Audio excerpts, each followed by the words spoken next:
Howdy, y'all! We would like to share with you guys our 2020 COVID DIY projects. Woo!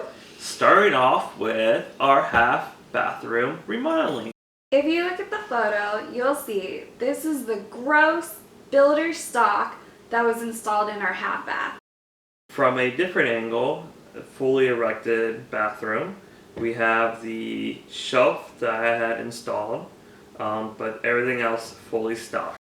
This is a floor model vanity that we picked up from the Home Depot on sale. Starting off with the projects, I had already removed the shelf and turned off the water. Now I'm in the process to disassemble the entire vanity. Once the vanity was removed, this is what remains. In the process of getting ready to install the vanity, we realized that the trim was slightly smaller space than the actual vanity.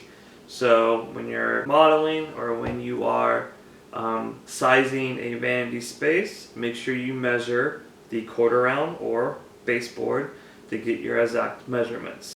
Once we removed the baseboards, we were able to successfully slide the vanity into space.